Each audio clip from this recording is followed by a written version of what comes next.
What is happening, Magnus sites? So, going into Dunkirk, I was very excited.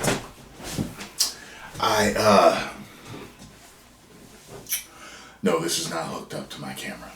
Okay, I'm a Christopher Nolan fan, enjoying the Dark Knight trilogy, Inception. So I went in there and he had my full trust.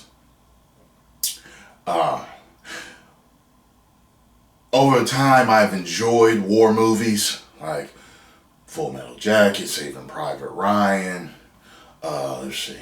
Glory, War Horse, Wonder Woman. These are all war movies, or at least set in war periods, based on real events. And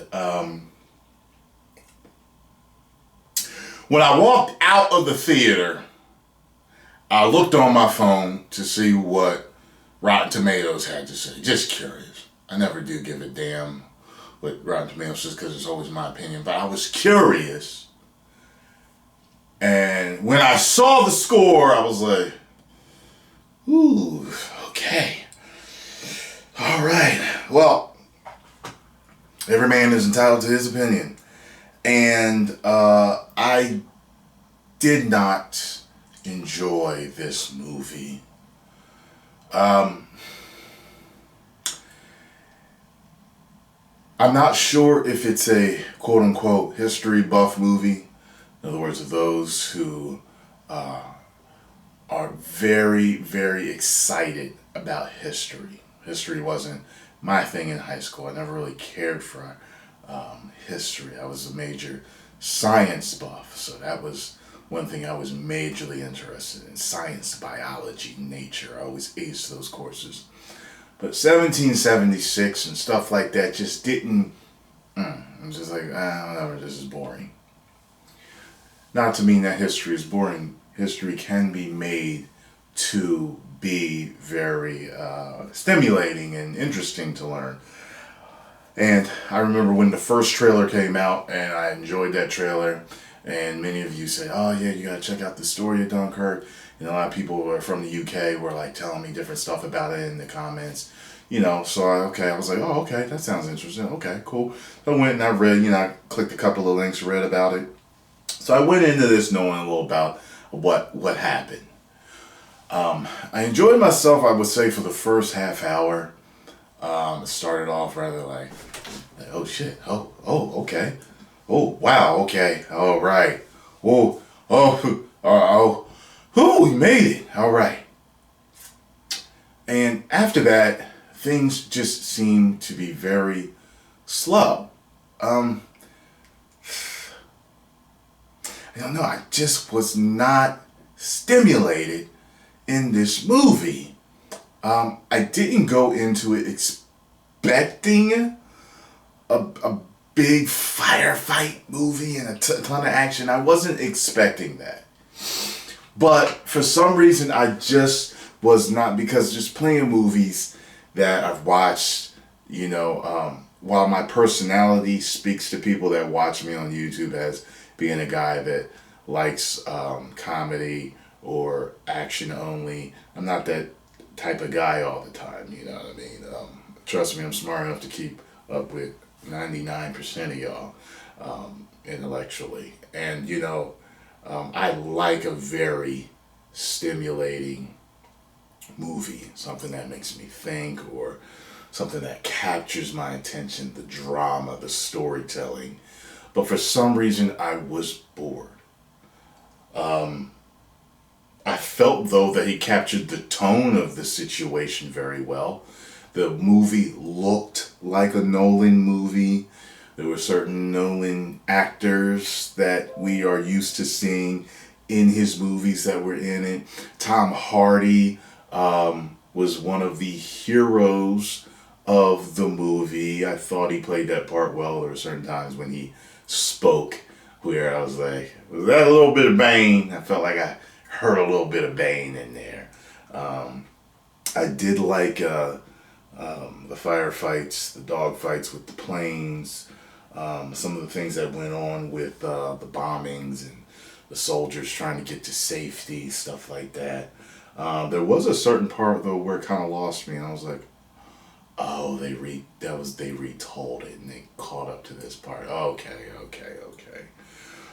There is a particular character that did die, and I was like, oh man, that surprised me, and I was like, that was sad. But as a whole, like I said, I was just bored, and I don't like to be bored when I go to a movie.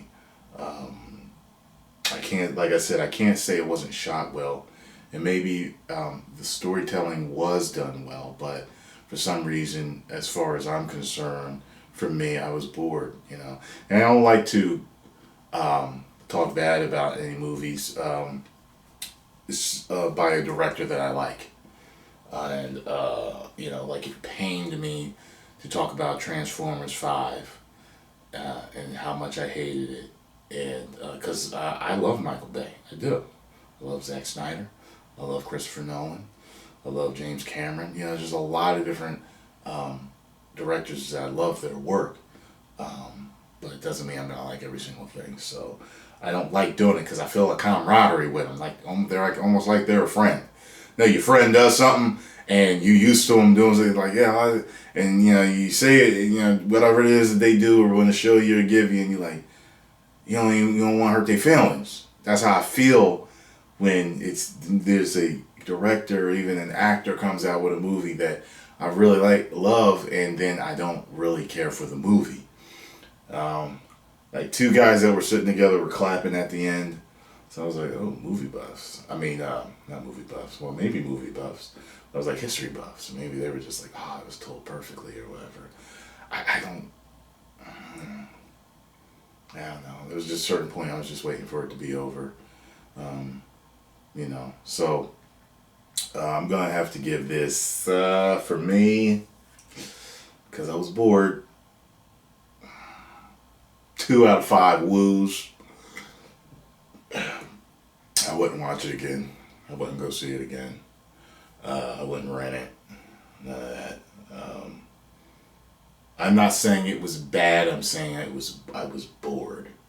You know, there's a difference between there being a bad movie. It wasn't bad. I was just bored. You know what I'm saying? And I've seen movies where ain't nothing but dialogue and storytelling and character development, all that stuff, and I've been interested. For some reason, this didn't interest me. And like I said, I've seen other war movies that interested me, but this, for some reason, didn't. What captured me is that it was Nolan directing it, and Hardy was going to be in it, and it was a war movie. Let's go check it out. That's what got me to go see it. But other than that, I just couldn't get into it. So post your comments down below. Let me know what you all thought. If you enjoyed my movie review, hit the like button, subscribe, and share. Of course, if you did not, you can kiss my Dunkirk derriere. 10 million subscribers. Woo!